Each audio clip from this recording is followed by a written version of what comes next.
وتلك حجتنا آتيناها إبراهيم على قومه نرفع درجات من نشاء إن ربك حكيم عليم. ووهبنا له إسحاق ويعقوب كلا هدينا ونوحا هدينا من قبل ومن ذريته داود وسليمان وأيوب ويوسف وموسى وهارون وكذلك نجزي المحسنين. وزكريا ويحيى وعيسى وإلياس كل من الصالحين وإسماعيل واليسع ويونس ولوطا وكلا فضلنا على العالمين. ومن آبائهم وذرياتهم وإخوانهم واجتبيناهم وهديناهم إلى صراط مستقيم. ذلك هدى الله يهدي به من يشاء من عباده ولو أشركوا لحبط عنهم ما كانوا يعملون. أولئك الذين آتيناهم الكتاب والحكم والنبوة فإن يكفر بها هؤلاء فقد وكلنا بها قوما ليسوا بها بكافرين.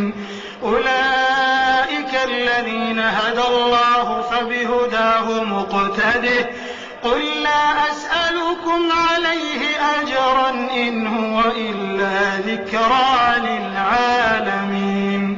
وما قدروا الله حق قدره إذ قالوا ما أنزل الله على بشر من شيء قل من أنزل الكتاب الذي جاء به موسى نورا وهدى للناس تجعلونه قراطيس تبدونها وتخفون كثيرا وعلمتم ما لم تعلموا أنتم ولا آباؤكم قل الله ثم ذرهم في خوضهم يلعبون.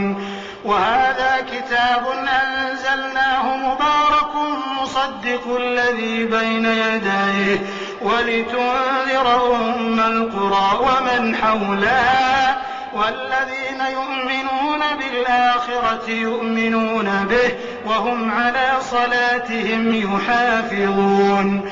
ومن أظلم ممن افترى على الله كذبا أو قال أوحي إلي ولم يوح إليه شيء ومن قال سأنزل مثل ما أنزل الله. ولو ترى إذ الظالمون في غمرات الموت والملائكة باسطوا أيديهم أخرجوا أنفسكم اليوم تجزون عذاب الهون بما كنتم تقولون على الله غير الحق وكنتم عن آياته تستكبرون. ولقد جئتمونا فرادا كما خلقناكم أول مرة وتركتم ما خولناكم وراء ظهوركم وما نرى معكم شفعاءكم الذين زعمتم أنهم فيكم شركاء لقد تقطع بينكم وضل عنكم ما كنتم تزعمون.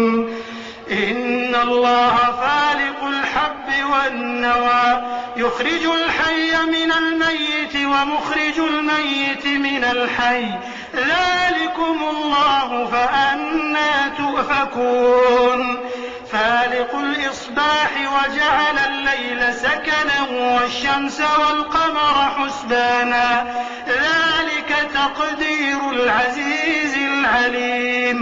وهو الذي جعل لكم النجوم لتهتدوا بها في ظلمات والبحر قد فصلنا الآيات لقوم يعلمون وهو الذي أنشأكم من نفس واحدة فمستقر ومستودع قد فصلنا الآيات لقوم يفقهون.